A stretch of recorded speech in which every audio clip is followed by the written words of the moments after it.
We need to have a standardized of pharmaceutical reps. The people that provide education, the doctors. Who is the chairman and CEO. The fascination the public has. The impact on society, the impact on unemployment. About the skills that nurses bring to the table. They are natural patient advocates. Hey everyone, welcome to today's podcast brought to you by the ACMA. I'm really excited today to be with Dr. Eva Marie Gallagher, who's our guest today. A little bit about Eva before we start. Eva is actually a nurse practitioner with a PhD in nursing from the University of Minnesota, and currently she is the vice president and the head of global medical affairs at Agios Pharmaceuticals. And she's responsible for oversight of really everything within medical affairs, scientific communications, publications, patient advocacy, medical information, operations, and the MSLs. And Agios does a lot of important work in the area of rare diseases. And so Eva supports that effort really around the world in the US, Europe, Asia, Africa, South America, and the MENA region. She's also responsible for driving medical strategy at Agios and oversees a team of medical directors.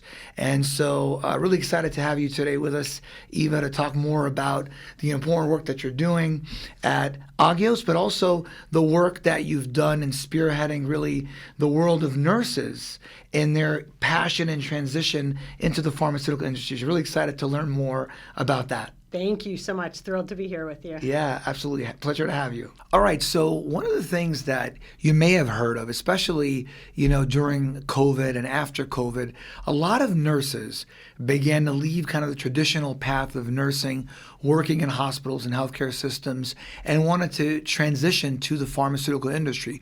This has really been a hot topic. At the ACMA, we've gotten a lot of questions from nurses about making that transition. So Eva is really, I think, more than anyone, qualified to talk about that very transition from being a nurse working in the pharmaceutical industry. So for people that don't know you, Eva, maybe tell us a little about your background, as a nurse and how you made that transition to the industry. Sure. Happy to. So I have been working in the biotech and pharmaceutical industry for almost 30 years now. I got my start after finishing my nursing degree and then a nurse practitioner degree. As a nurse educator, I was one of the first nurse educators in the country. And I entered the role looking for more flexibility in my day-to-day job. I was in a PhD program and looking for a way to be able to have more flexibility day-to-day to complete my degree and still keep working. And so I found a half-time role as an oncology nurse educator, and that was my entree into the field. I then finished my nurse practitioner degree, went into a job in that role for a couple of years, and then a few years later got a call about a medical science liaison role. And at that time, I had a couple young kids and was also really interested in more flexibility. So those were my primary drivers, was that flexibility. And so I re-entered the world of biotech and pharma and then haven't left and haven't looked back. It's been a really great fit for me. For the people that are listening, a lot of nurses are going to be listening to this podcast, and they may not know what medical affairs does, what a medical science liaison does. Maybe explain to the audience a little bit about what medical affairs is all about. Sure. So medical affairs has a really important role within biotech and pharma. We're responsible for educating our different audiences. So healthcare practitioners, physicians, nurses, pharmacists, patients, patient advocacy groups, payers, making sure that they're educated on the disease states that we work on, as well as the therapeutics that we're developing. And we're also, one of the key things we do is bring any information from the field back into the company. We call them insights. So we bring those insights from our audiences, whether, again, it's patients, payers, physicians, other healthcare practitioners, bring all that information back so that then the company can action on that if they choose to. Got you. And for the nurses that are listening out there and they're interested in medical affairs, they're interested in working in the pharmaceutical industry, tell us a little bit about what that transition has been like, right? And for yourself and maybe for others that you've seen over the years that have made that transition. Yeah, it's a big change. You go from working directly with patients and getting that gratification of helping somebody that's very, very tangible day to day, to influencing the care of patients in a whole disease state area. So it's a real mind shift that has to happen in order for you to realize that you're still contributing in big ways to patient care, but on a disease level instead of an individual patient level. So what do you say to the healthcare providers out there, and I hear this all the time, I'm sure you have as well, that say, oh, you went over to the dark side. Get it all the right? time. You knew I was going to ask that question, right? Get it all the time. What do you say to that? Yeah, so I'm not going to argue about the validity of their job versus my job. That's kind of silly, right? But I will tell you that in my 20-some years in the industry, I've had the opportunity to bring more than a dozen therapies to different disease states where they become standard of care. So literally rewritten textbooks on how we treat patients based on these therapies come to market. And so although my contribution isn't anymore day-to-day care of patients one-on-one, I feel like I'm still making a valid and significant contribution to patients by helping educate and advocate for proper therapies for their treatment of their diseases. Absolutely. That's what when I was in pharma, that's what I always told people, is that while we're not engaging and interacting directly with patients, we're really impacting them at a macro scale level, yes, right? That's a great way of saying that. Right. So I think that, especially in your area of rare disease, right, where there's such a big need, there's a big unmet need. And so the work that you guys are doing at Agios is really important. Yeah, absolutely. Yeah. I agree. So one of the things that Eva's done is she has spearheaded the development of something called RN2 Pharma. So why don't you talk to us a little bit about RN2 Pharma, its vision and goals? Sure. So I, over the course of my career being a nurse, oftentimes would hear from other nurses who were trying to get their foot in the door in the biotech or pharma industry. And I kind of had my way of coaching and passing on information to them. During COVID, there was a significant uptick in the number of calls that I got looking for coaching around entering the industry. And I realized that I was sending people to like 10 different places to gather information. And I just kept thinking it'd be so helpful if all this information was housed in one place. So I decided I had some downtime and I decided to put together an ebook that kind of outlined all the different roles within pharma, how to get your foot in the door, things to think about when you're creating your CV or resume, interviewing, et cetera. Just compiled all the information. It was a bit of a download of everything I'd learned in the last 20 years of my career and being a nurse that entered the industry and then coaching other nurses that work to get work in the industry. And started a website called RN2 Pharma. And so it's been a passion project for me because I think nurses are perfectly suited to work in the biotech and pharmaceutical industry. All their skills that they bring are so needed in the industry. And I want to do everything I can to open that door for those that are looking. That's excellent. And we'll be sure to put a link in the video to the ebook that Eva's developed. It sounds like a great resource. So let's talk about that in terms of skills.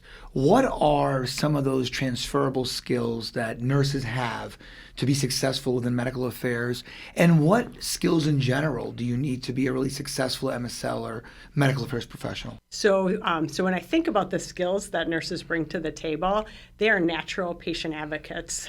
We are trained and day-to-day advocate for patients on behalf of patients who need help, either navigating the healthcare system, navigating what therapies are best, so that patient advocacy skill set is one that's, I think, a huge benefit to the biotech and pharmaceutical industry.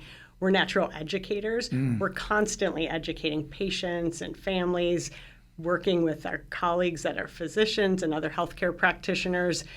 So education is a key part of certainly medical affairs roles within the industry. So that's another natural fit. We're great collaborators. We work in highly complex systems within hospitals and clinics, and that ability to collaborate across cross-functional teams is absolutely critical for success in the biotech and pharmaceutical industry. So leadership, we're trusted leaders. Nurses every year when they do the Gallup poll are found to be the most trusted professional.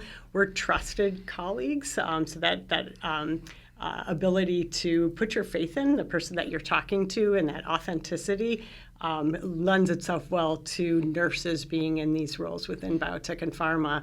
And when I think about the role of the medical science liaison specifically, nurses are used to interpreting data, interpreting studies, presenting that back to families, presenting that back to patients, working with physicians around clinical trials. So all of those skill sets around data and talking about data and communicating about data are highly valuable, as well as relationship building. One of the key things that I try to screen for when we're hiring MSLs is that the ability to make connections, build relationships, and really set up kind of a long-term trusted relationship with different stakeholders that we work with.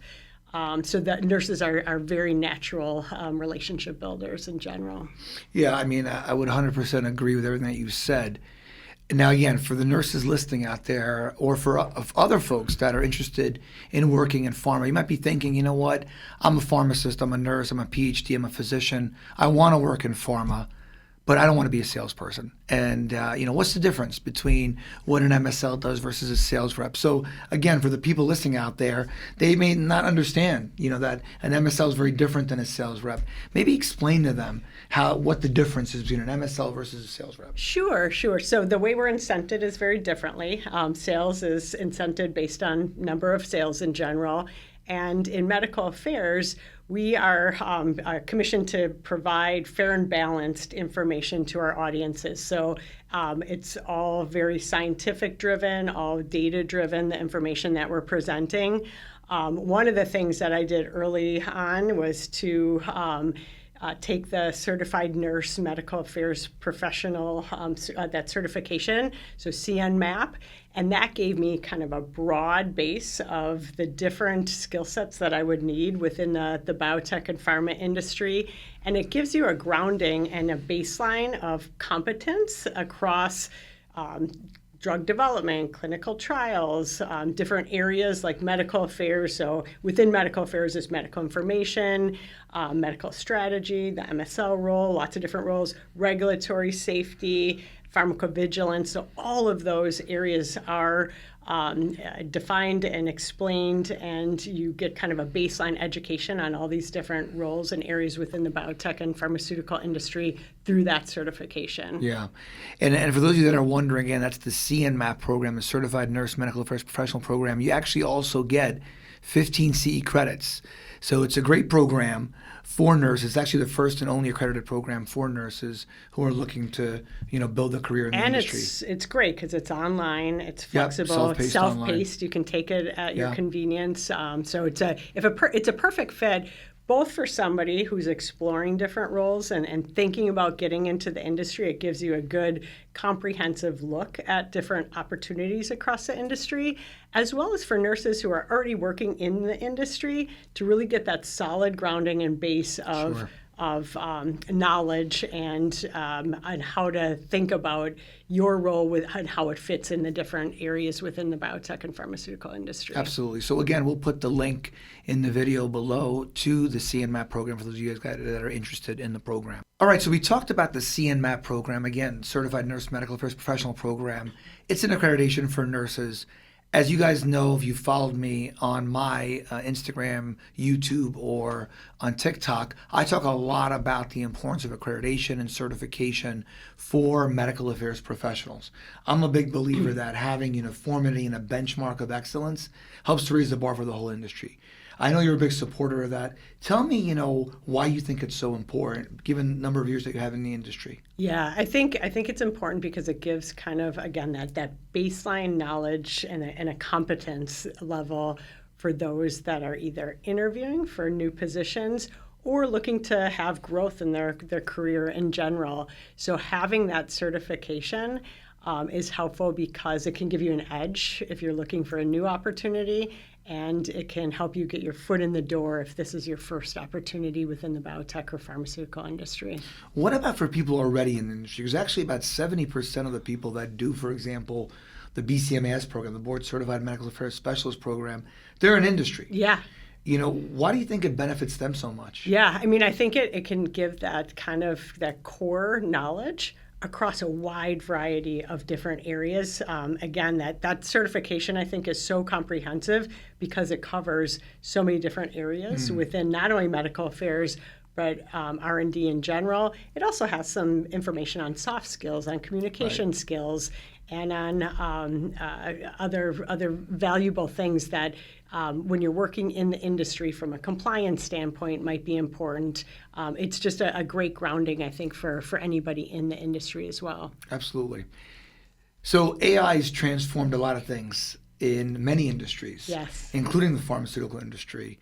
What's your take on how digital transformation has changed and is going to change pharma, and in particular, I guess, medical affairs? Yeah, we saw huge leaps forward and just in differences in the way we work post-COVID, during and post-COVID.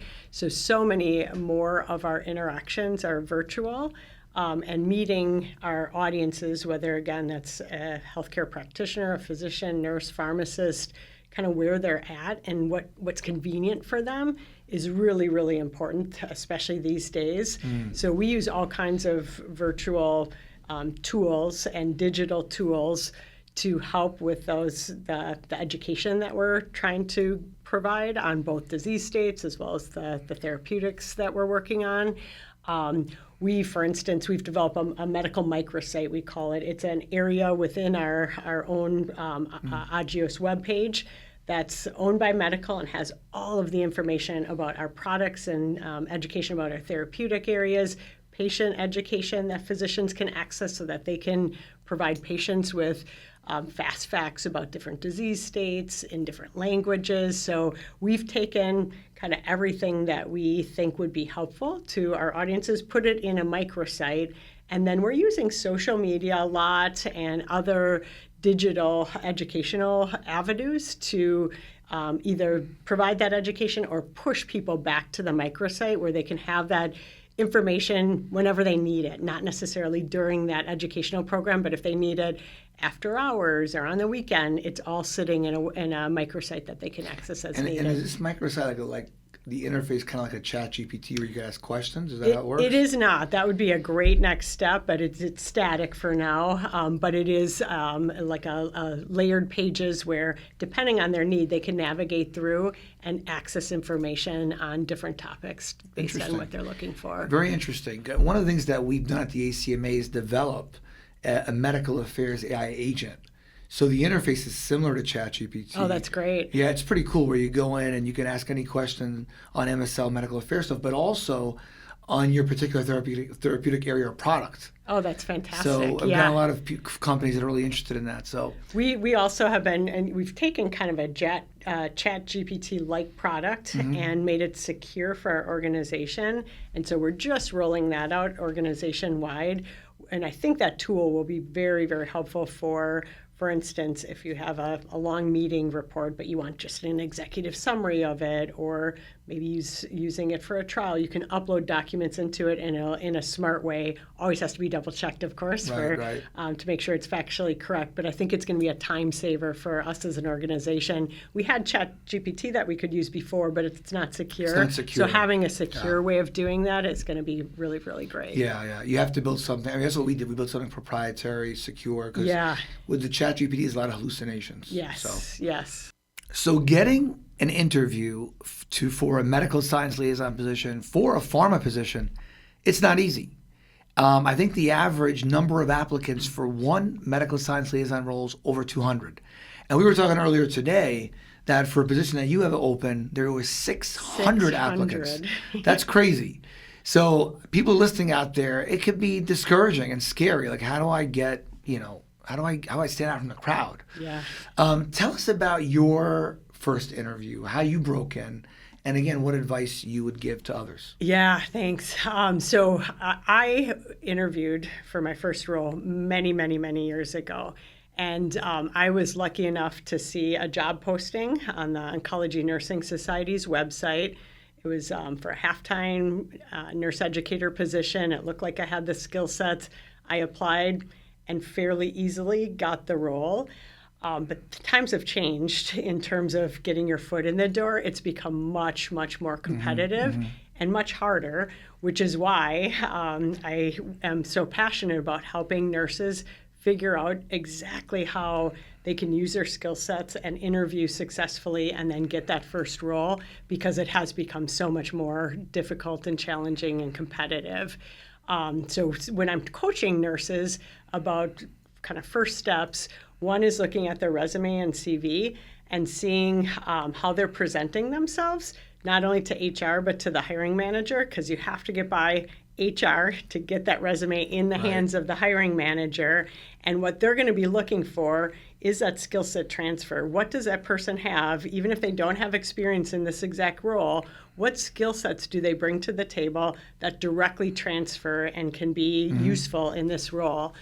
We talk about interviewing skills. How do you tell a story around your experience that's going to resonate with that hiring manager, where they can see you being successful in that role? You really have to draw that line for them and connect those dots to make sure that they understand that, yes, even though you haven't done that particular role before, your past experience and your skill set sets you up to be successful in that role. Networking is the other thing we talk a lot about. You just never know which connection is going to open a door for you. And so putting time and effort and a strategy around how you're going to network using LinkedIn and other tools that are out there is really, really important, because just applying doesn't necessarily help you so much. It's really knowing somebody that can go to bat for you or vouch for you as a solid person, as a solid candidate, is going to give you that extra edge. So networking is absolutely critical. And what do you think about brand building? Because a lot of people, I think, don't realize in today's world with social media, you as a person are a brand. Yeah. So the advice I give people is, let's say you are a nurse and you're working in the oncology area. Maybe post about different things happening in oncology, so that when people go to your LinkedIn profile, they're like, oh, wow, Will has a bunch of things that he's engaged in the community. He knows what's going on. I get to see his opinion or his perspective. And that might help, right? To show that you're engaged in your community. What are your thoughts on that? Yeah, I think social media engagement can be helpful and can show that you're passionate about an area. I think other things, volunteering for nonprofits or other community activities, can also show passion around helping others. And, ideally, you're going to be hired by a company that has a culture that's very patient forward. That's what I look for as a nurse in a company, is a company that really resonates with my values when I've been in different roles at different companies. And so showing that you are that type of person that's going to go out of your way to try to help others is going to resonate for the person interviewing you as well. So I'm sure you've hired a lot of people over the years, and you've interviewed a lot of people. Yeah. What's something that stands out where someone did something that was like really not good, that, you want people to know, like, hey, look, this is something you should definitely not do in an interview? Yeah, so I think that you want to come across as collaborative. So having examples that really frame up your ability to be hyper collaborative is important. So if you're giving examples, just you wins doesn't necessarily resonate with me during an interview. Team wins do, and how you've helped raise up a team or raise up your team. If it's a people management job, really speak to me more so than I did this or I did that or I accomplished X, Y, or Z. Absolutely, yeah. Especially in the medical affairs position, as we were talking about earlier today, you're remote. Yes. And it's easy to become isolated. Yes. So you've got to make extra effort to communicate and collaborate and build that team camaraderie. And that's really important, because ultimately you're all working towards the same goal and the same purpose. Yeah. Right? So I absolutely agree. One of the things about the interviewing process for the MSL Medical Affairs role that's different and people don't know about sometimes is that you've got to give a presentation, a scientific presentation, or sometimes you'll be given, like, here's a clinical paper, we're going to give it to you in advance, and you've got to interpret it, you're going to get asked questions on it. Maybe talk to the audience a little bit about how important that is in assessing a candidate for a position. Yeah, I mean, if you've made it to the point where you've been asked to give a presentation, you're almost to the finish line. Yeah. But putting in that effort to make sure that you can clearly articulate the science and tell the story is really going to be the thing that puts you above maybe the competition that you're interviewing against.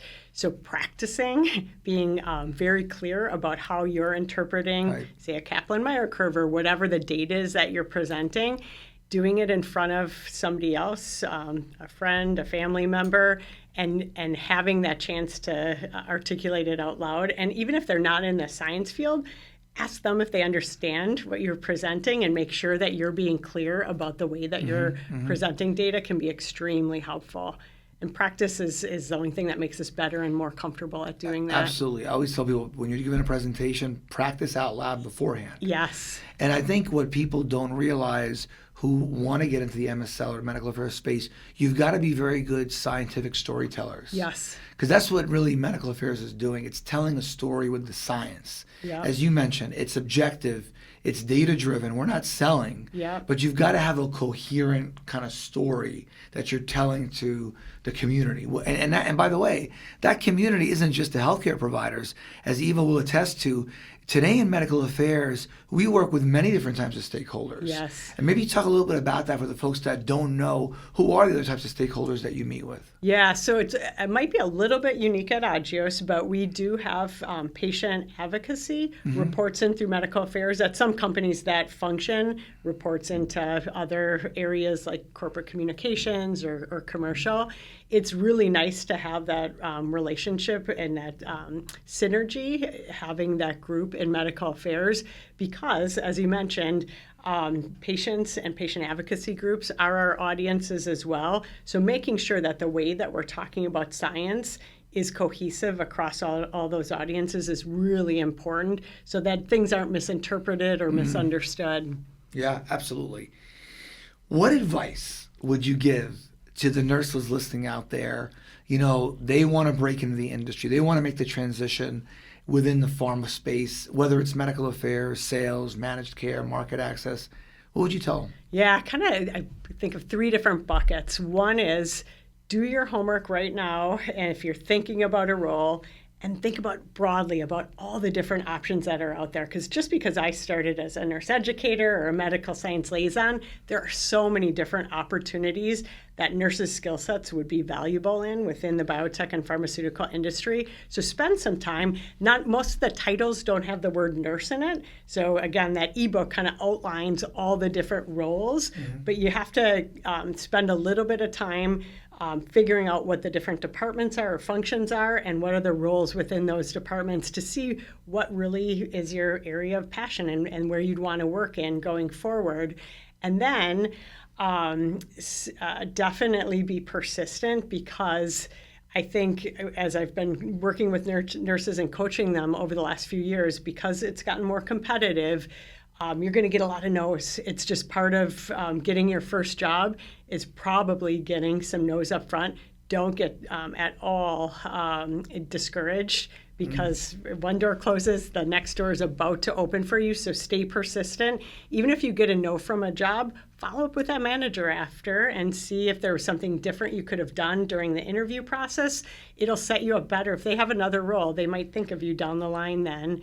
And the last thing I'd say, I've mentioned it before, but networking is so critical. I think nurses are used to networking within the nursing community, but extending, if you have a sales rep that comes to your clinic or your hospital, talk to them about what their company's like, if they have any open roles at their company. I know so many nurses that got their first role in the industry by working through the sales representative, because that's their contact with the biotech or pharmaceutical industry. Go on LinkedIn and cold call some people. I get reach outs all the time from nurses saying, "Hey, looks like you're a nurse and looks like you're in the industry. Do you have a few minutes to catch up?" Network with people so that you have as many shots on goal, as many opportunities to get that first job out there. That's great advice. That's phenomenal advice. And I think you said two important words that I really, that resonated with me. Be strategic. So in your networking, be strategic. and then be persistent. People may not respond after one time or two times. You've got to really be persistent. So I think that's really, really important. Eva, it was a real pleasure having you on the podcast here today. Really enjoyed the conversation. Be sure to check out RN to Pharma, and be sure to check out in the link below the video the guide that Eva created. I think it's a phenomenal tool and resource for any nurse that's looking to make the transition to the pharmaceutical industry. We'll make sure we put that below in the link, as well as the link to the Certified Nurse Medical Affairs Professional, or CNMAP program. Thank you guys so much, and we'll talk to you soon.